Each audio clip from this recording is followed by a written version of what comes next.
Hi everyone, it's Margaret here with 60 and Me. It's the holiday time and it's time for gift buying, gift giving. For kids particularly, it's so tricky. If you're a grandmother or an auntie or someone that has young children in your life and you are so tired of the overwhelm of plastic and the overwhelm of expensive gifts that, just they may have a momentary, fascination and passion, and the kids may think that's all they want. But here's some ideas for you. Some ideas that are thoughtful, eco-friendly, non-toxic, no plastic. And I've been guided on this by my daughter-in-law. Now, Elena doesn't like plastic gifts for the kids. I have a section at my house called Baba's Brockie, which is a Swiss word for secondhand shop. And it's kind of my little secondhand shop here that has plastic toys in it. And the kids can play with those if they want. Like we have little car games and those little, Matchbox cars and Lego, which is plastic. But I wanted to talk about more thoughtful, eco-friendly gifts. And here's some ideas. It's for, expressing your creativity, to encourage learning. I mean, why not? Books are a great idea for holiday gifts too. And, supporting a healthier planet with less plastic. What do you think? Okay, so some of these are going to sound ridiculous for a 13-year-old or an older child. So I'm talking more, the toddler kind of 7 to 10 kind of age group, because I think if I suggest crochet animals, stuffies, and you're going to go, yes, right, but why not? I mean, there's people on Etsy and other wonderful online shops that are selling handmade things.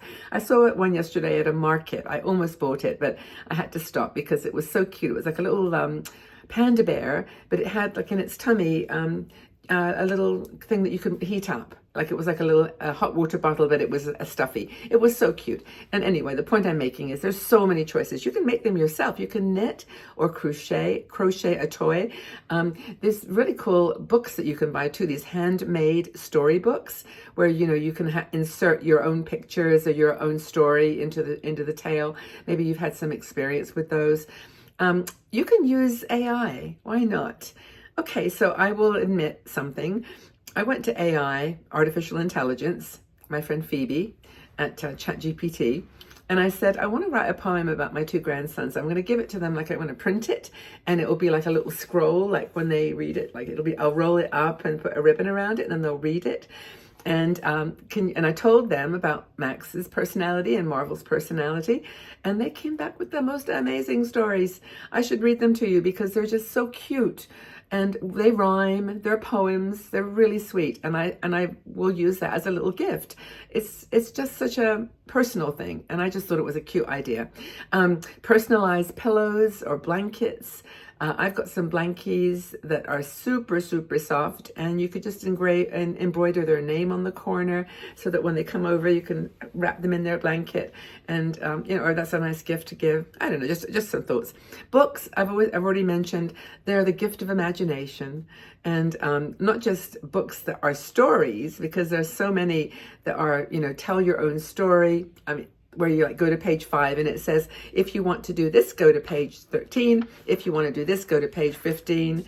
Those books, they're really, really cute. And so the children can read them and go to the next story, depending on their preference, on their choices. It's really, really cute.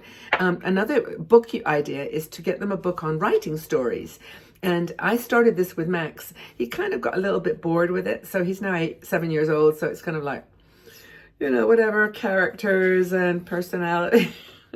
He was like, okay. But the thing is, there's really, really cute books on how to write a story. And we did actually write some fun ones. You fill in the blanks with adjectives and adverbs, and you learn about building a storyline and reaching the climax and how it gets resolved. And yeah, it's cool. So books about writing. Another one is Mad Libs. Has anybody ever done Mad Libs? They're crazy fun. There are books where there's like gaps in the story, and then you put random words in, so what was it like? This really funny one. It's like, okay, a band or something, and it was something like, how did you get your name? Well, we didn't get our name. We got our name because things like Purple Jam and Twinkle Toes were available. And you write in these silly, crazy, sometimes funny words, and the stories become ridiculously funny and funny and hilarious and totally entertaining. We've read our books of Mad Libs over and over and over. So that's kind of fun. And those are some ideas about books. It doesn't have to be just a boring old book. It can be something entertaining and interactive. Another thing to think about are wooden toys. Wooden toys are becoming really popular, and they're more classic and durable, and they can be fun.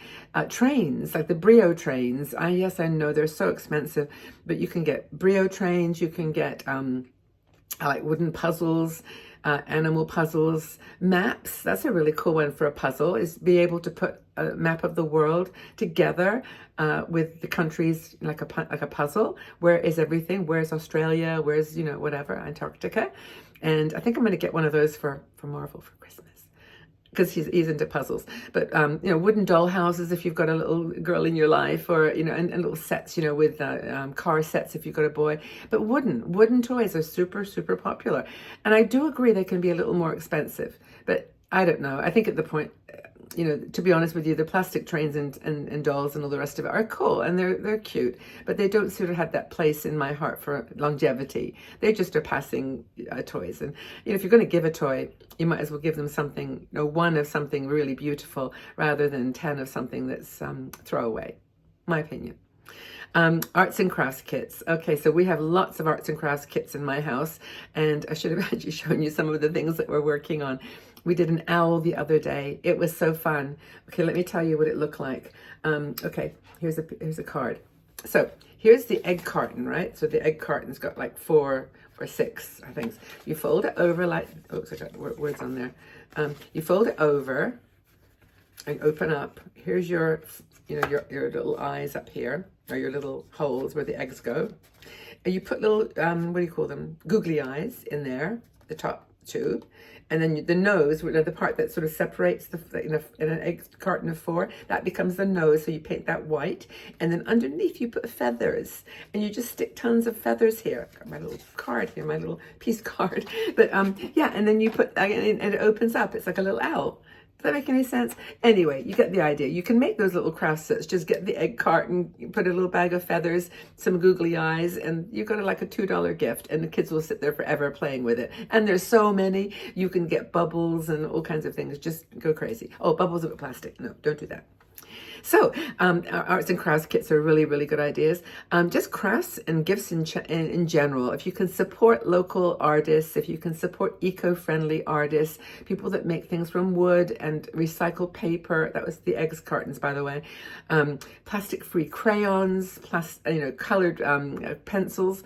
I mean, I've got plastic felt tips and stuff, and I know it's really hard to find, you can find wooden coloring pencils, but just make an effort, make it fun, make it part of your fun, shopping experience to make that a priority, and tell them it's a priority.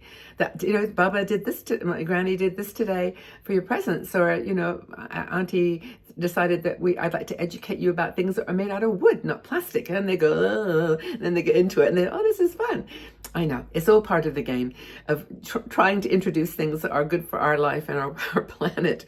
But yeah, do a little craft box filled with beads and yarn and fabric scraps, and just give them, we've got lots of stuff. Nature art kits, with stones and leaves and twigs and painting rocks.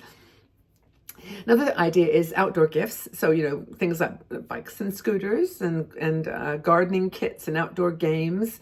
There's all kinds of outdoor things you can do to get them moving. Books with ideas, 50 things to do on a rainy day outside. And, just really cool book ideas too. Experience presents are probably one of my faves, although I tend to do these kind of year round. I don't just wait till the end of the year, because I like to do the actual thing that I'm giving the ticket for. But for a parent's perspective, it's a great gift. A ticket to the zoo, ticket to the art museum. These things are not cheap anymore. Like $25 to get into the zoo, or $30 for a zoo pass. Baking or craft day. Max does, my grandson does these coding days. They're like $100, but they're such a great gift if you, because the parents are going to have to buy them if they really want to go. And it's a great education. The coding days, we often share that. And like Lego kits, I mean, I know Lego is plastic, but it's the one thing I think I would say is okay. Because Lego, for me, is magical. And the kids, my grandsons, just love to do it. And I used to buy them the cheap and cheerful, you know, the 10.95 build an airplane. And they're so good at it now. They do it in 20 minutes. So we had to negotiate with the parents, like, what can I buy? Lego-wise, it's expensive, but we'll all chip in together.